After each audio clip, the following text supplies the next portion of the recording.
Okay, my name is David, and I'm a schizophrenic.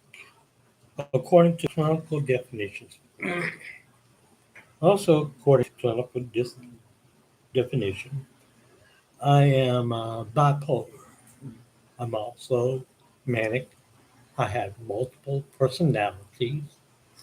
I have high anxiety, and this is clinical definition.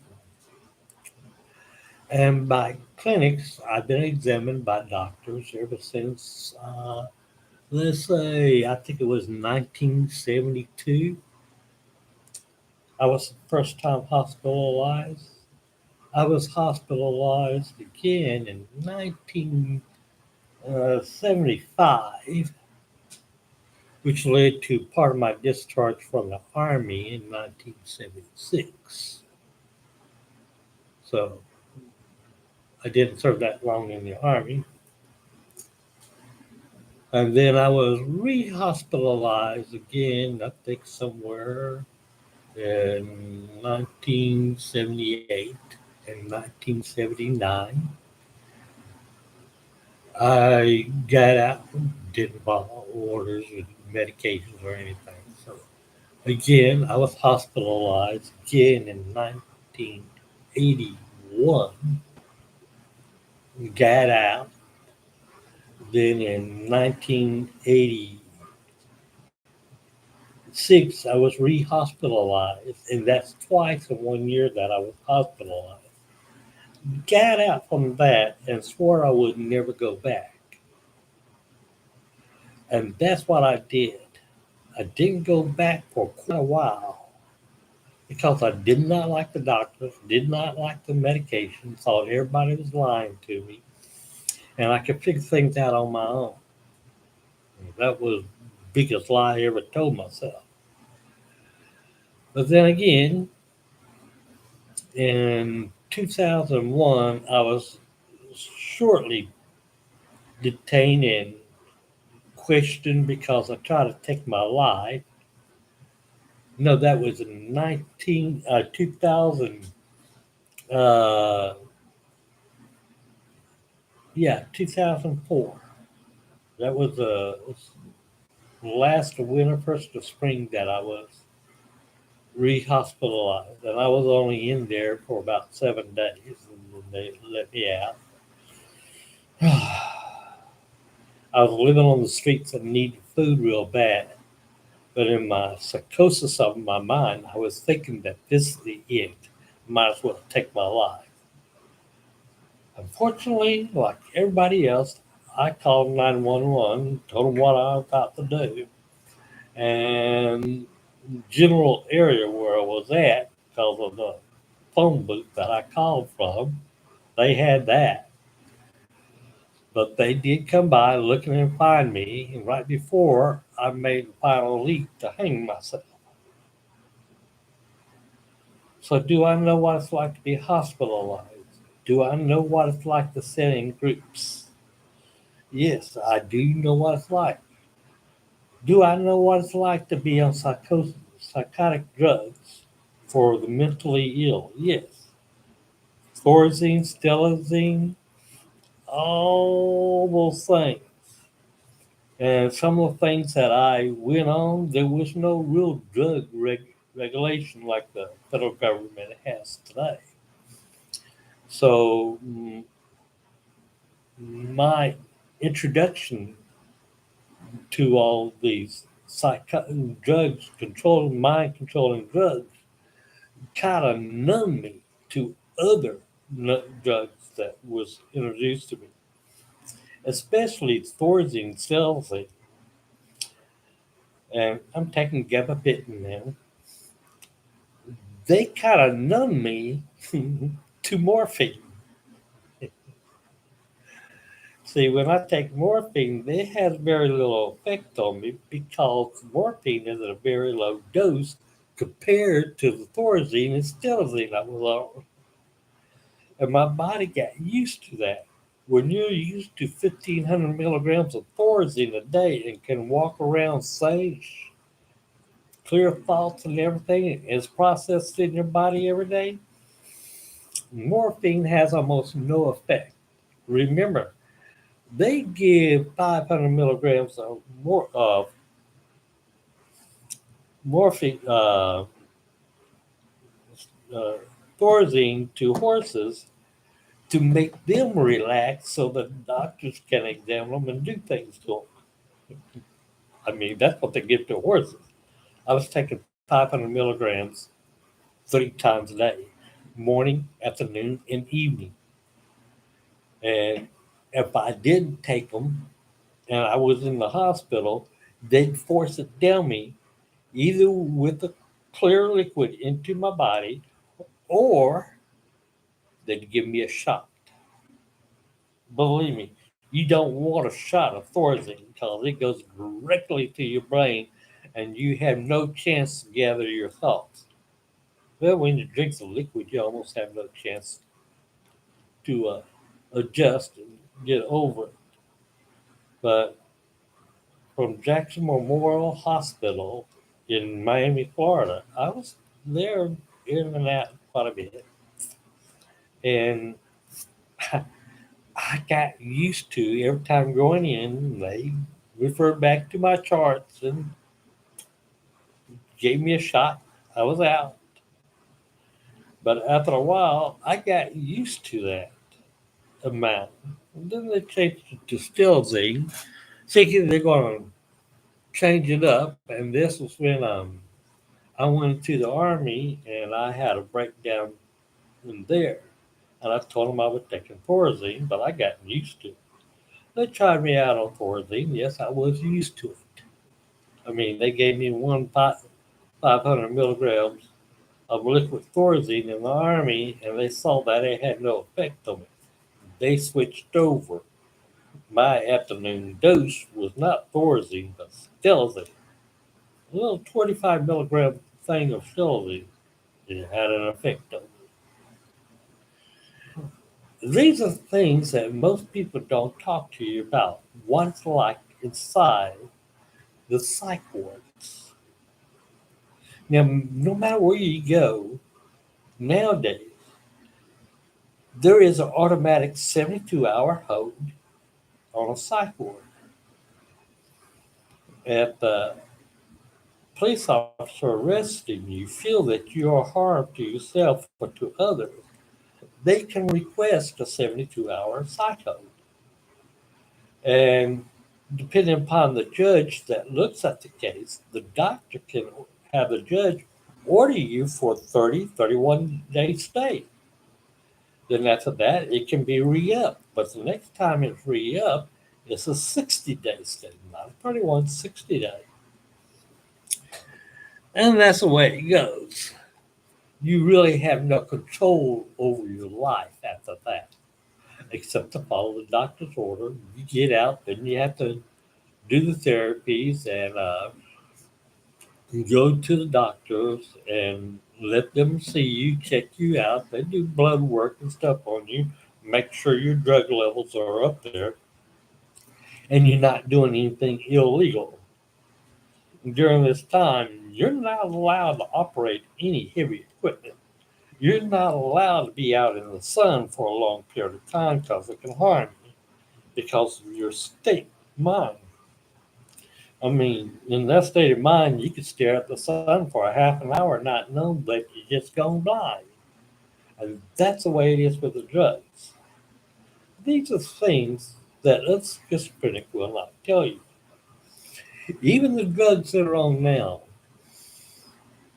and my gabapentin, I don't have to take it every day, but I use it more as a control for my neuropathy than I do for my mind. But I understand that gabapentin has the same type of effect on a person thinking in their mind process as does any other drugs that I've taken in my life. I understand this, so I use it. But you got to realize the medication is a tool. It's not a cure-all.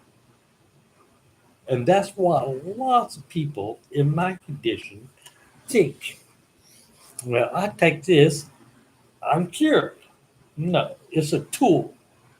It's a tool to let you think, slow down the processes, either sl- slow it down or speed it up, either way. It is a tool to help you think clearly so you can see what is happening in your life. There's another tool. When I'm starting to get into a psychosis, and these are the things that leads to a complete breakdown. Psychosis are small little steps. Okay, psychosis can be high anxiety, and that can be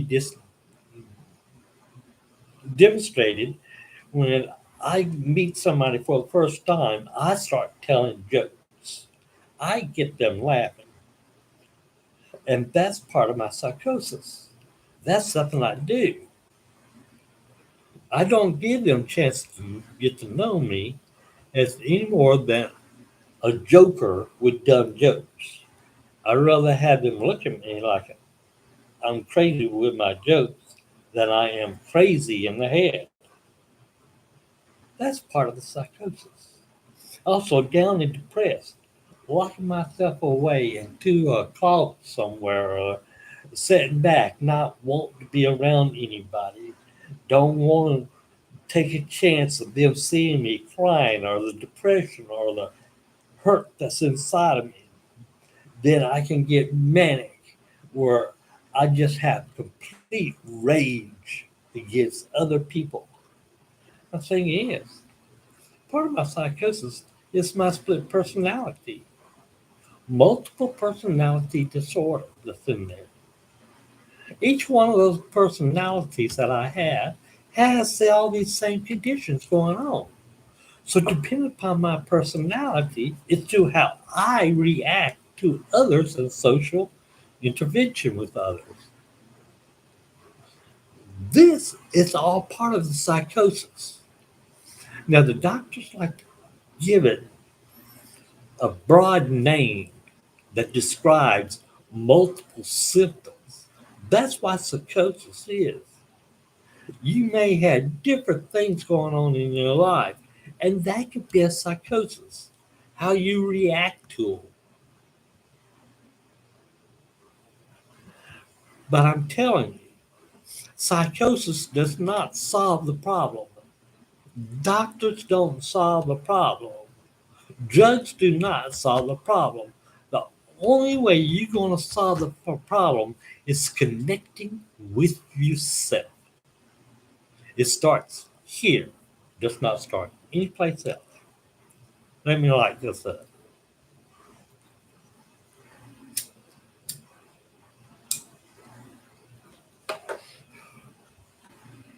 And I'm going to explain something to you. I do this in the dark, not to try to hide from people, but I don't want to promote any products.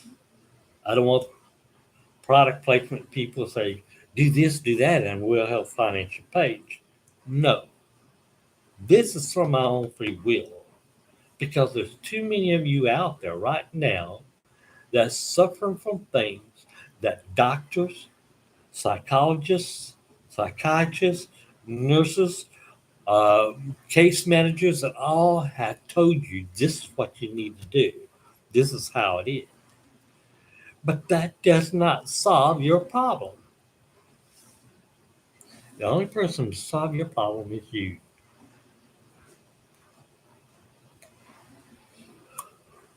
And the first thing you need to do is get it out of your mind that you've got a mental illness, because that builds a wall and blocks you from doing anything else. And remember going through school, fifth, sixth, seventh grade, fourth grade, whatever, all the way through, even in college, they would give you homework and you take and roll your eyes. And let me tell you, doing homework prepares you to do the research that it needs to help you improve your life. Research where fears and things and emotions come from within inside your brain. Read up how the chemicals that's in your brain react to the different parts of your body. Read up about it. Read up about what schizophrenia really is. Don't just take one doctor's opinion. Read all these little scripts. I'm not talking about all of them. I'm talking about going to 2 or 3 pages and reading. Start off with Wikipedia, which is drawn directly from Britannica Encyclopedia. Webster's dictionary is drawn directly into it. Google it. Find out what it is. Then also find out why doctors have a hard time helping you with any of this. Because they rely on you to figure things out. They can't figure it out. You will stay on that medication and always be able to have connection to that medication for the rest of your life. But the medication is a tool, just like a monkey wrench, screwdriver, power saw, just like your toothbrush or your hairbrush. They're all tools made to help you see and get in touch with what's wrong. Now, once you get in touch and you figure this out, doesn't mean it's all over with. No, you'll come to the point to realize it's going to stay with you for the rest of your life. It's there, period. You just got to recognize all these little psychoses and all these little symptoms, all these little idioms, I call them, these little things you do that you cannot explain away or why you did it. That's what I call them, idioms, and understand that that's part of what takes you to that point to where you either going depressed, high anxiety, manic, personality change, all these things. You realize that. But once you realize that and you get into the heart of the problem, what brought you to where you are as schizophrenic or depressed, manic, anxiety, OCD. I've got that. Yes, I didn't realize that till one day I walked into the store and I got a buggy out and I realized I followed the same procedures each time I pull a buggy out. I've got to have the baby seat open with the baby seat down and I take the straps there and I loop them back over the back. It has to be like that every time. And when I go into the grocery store, I cannot go to the left. I have to go to the right. That's OCD. That's part of a psychosis. And I still do that till today, even though some stores won't let me walk in there anymore because of my neuropathy and I'm falling a lot and I have trouble with that. I also have diabetes. Sometimes it's dropped and I fall a lot from that. So I have problems all the way around, medical problems. So most of the time, I have to get one of those little elderly scooters and ride around. But if you look at me, you can tell that I'm an old man. So they don't mind, and all the door greeters and people from different places, they know me. They know my symptoms, know what I'm going, that I have to do this. And life can get better. Once you get connecting, you'll find out that all this is nothing but something called emotional breakdown, emotional disconnect. Somewhere in your past, no matter how small or how large it is, you have emotionally detached from yourself. That allowed all these psychosis come in, that allowed all these clinical definition for who you are and what's going on to happen. You know, they say that actors have to have a little bit of a multiple personality. But what they do is they go in into a script and read up on the character and what the character has. Then they do their homework and research it before they even utter the first words. They research it. They do their homework. That's what makes a good actor. They know how to look. That's not split personality. So actors know they don't have split personality. When you start doing something, and it can be simpler by the way you sign your checks or the way you register your name on a guest booklet or anything to where you go from your middle name to the last name or your first name to your last name, middle name first, first name in the middle, and your last name. You change any of that disorder arrangement there, and know that you're spinning for a personality disorder. If you got a full name of something and you change your name to be something else, even though it is your legal name, that's part of our split personality. You have to ask yourself, why did you do that? And I'm telling you, that's part of multiple personality. This uh, one lady called Living Well with Schizophrenia. She's trying all these different things to help her out, and she's still having problems. She's even going as far as trying keto diet. Well, as a diabetic, I live by the keto diet for a long time. I take insulin as she does for certain things that help my mind. But it's a medication, and all this is a tool. It's not going to solve her problems. So she'll take and she'll be depressed, laying in bed wondering what's going to happen because she has not taken and really touched with what's wrong and where she became emotionally detached. It could have been just simply giving birth caused it. Postpartum depression for mothers is real, and that's enough to cause an emotional detachment. And she's trying to reconnect to that, and she can't because she can't see it past the labeling that the doctors and psychiatrists and all these product placements trying to force on her to be. That's not her. She knows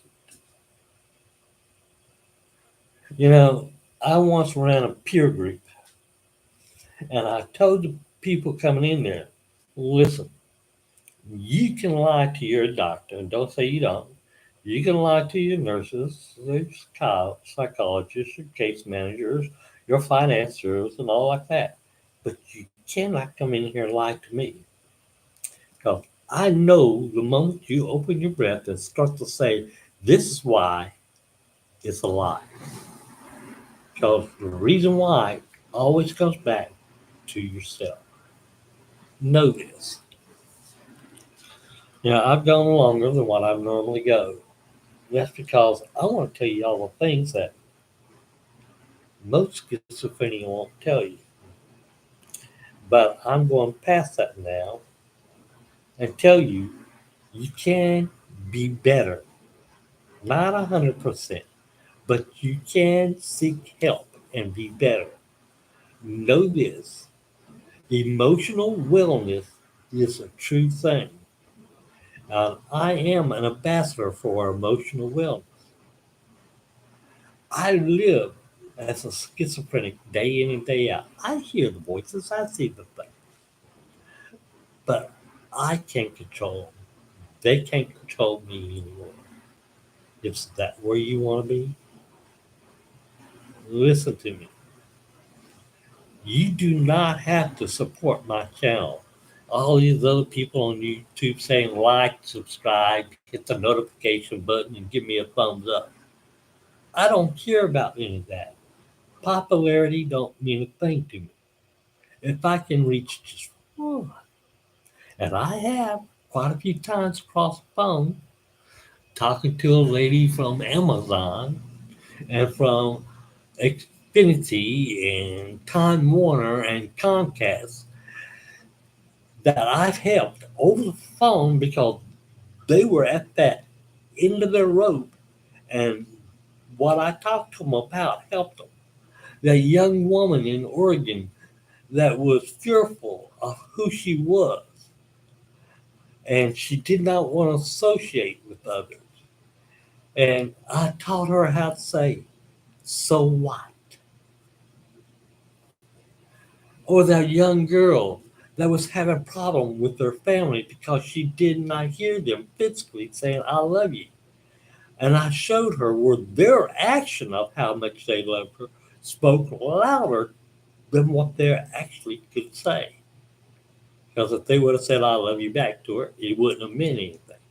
But the way they expressed love was different. And I showed her this as she was talking to me. It made a difference in the way that she reacted to her family. It made a difference in her. It's like a mother with a young son that had a child and she could not understand him. And the child would talk to me in a peer group. And he looked at me and says, nobody understands you. And I looked at him and says, you're wrong. I understand. I get what you're saying. Regardless of what your parents say, I get it. It made a difference. Talking to him helped them out. I know that when he left from there, I saw him hug his mother, and his mother was tears crying because that's the first time he had hugged her since, and he was in his teens. And the last time he hugged her was when he was just in elementary school. So I made a big emotion connection there. And I'm hoping to make an emotional connection for you. Take time, relax, do your homework, and find out just who you are and what happened. Use everything you can as a tool to get back to that time that you were emotionally detached and become emotionally well, as I am an ambassador for emotional wellness. My name is David.